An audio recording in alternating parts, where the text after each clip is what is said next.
Hi there everybody, and welcome back to another episode of Prestige Liquids. My name is Andrew, and as always it is fantastic to have you here with me again on another whiskey review video. If you are new to the channel and you have not yet done so, make sure you go ahead and hit that subscribe button so that you can stay up to date with all future content. And for all returning subscribers, as always, thank you for joining me along my journey so far. Alright, so let's get started. In today's video I'm going to be reviewing a bourbon, and this is the American Eagle 4-year-old. Now this this particular bourbon has actually been bottled in the UK. It has been sourced by Bristol and Bath Distillery, and I guess they've obviously sourced a Tennessee bourbon whiskey. Although they do not state where this comes from, I think it's fairly safe to assume where it actually comes from. So yeah, sourced from the US, bottled in the UK, and then imported to Australia. So now I get to try this, and I shall open this cork, get it ready, and start the review. So as I mentioned, this is the American Eagle 4-year-old. It is bottled at 40% and is a Tennessee bourbon whiskey. So put that down, pick up the glass, and let's get started. So on the nose, very sweet, lots of caramel.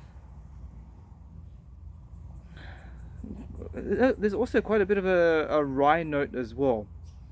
Now, being that this is a Tennessee whiskey, straight away you're going to be thinking Jack Daniels. A lot of these types of bottlings of, say, Tennessee whiskey that I've had before pretty much nose and smell exactly like Jack Daniels. Now, this does have a similarity, but to me, this one kind of sways a bit more over to the wild turkey side.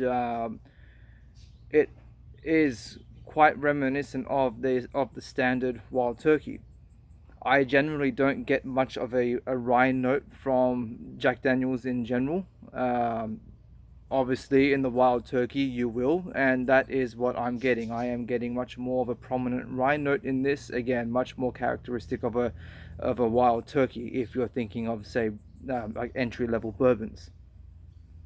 So I mentioned already caramel. There's tons of vanilla in here.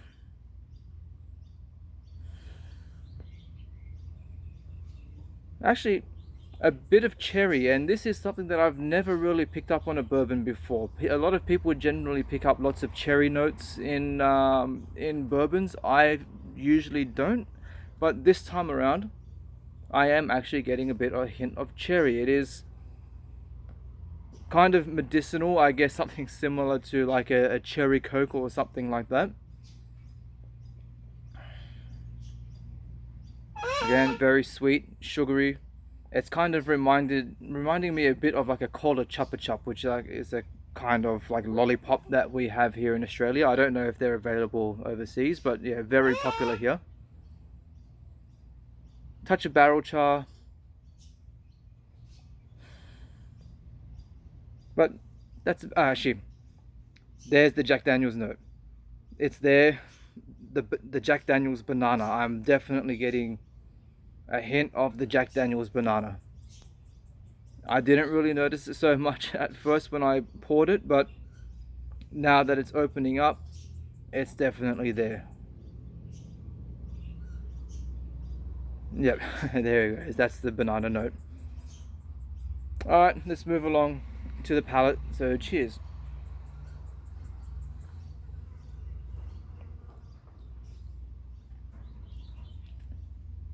So, quite a decent mouthfeel, especially for a 40% ABV.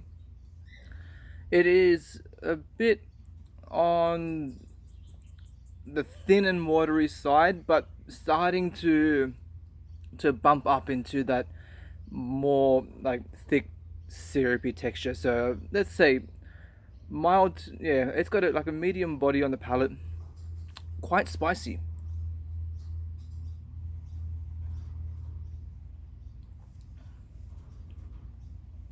Again, getting more of that rye, bit of like sweet corn. The banana is there. You'll notice the banana quite quickly on the palate.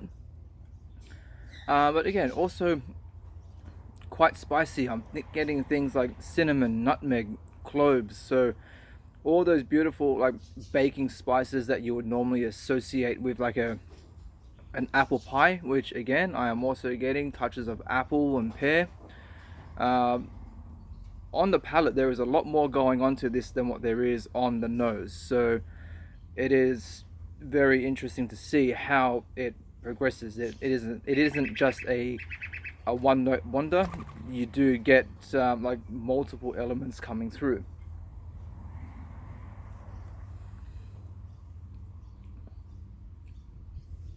There's a soft oak to it that it's not enough for this to be an overly oaked bourbon. It is there just mingling really well. It's playing very nicely with the spirit actually, and again just complements those flavors. Now that I'm mentioning the oak, I am starting to notice a touch of like white pepper, so you definitely have those peppery notes there. Lots of vanilla again. But yeah, there's surprisingly like quite a bit.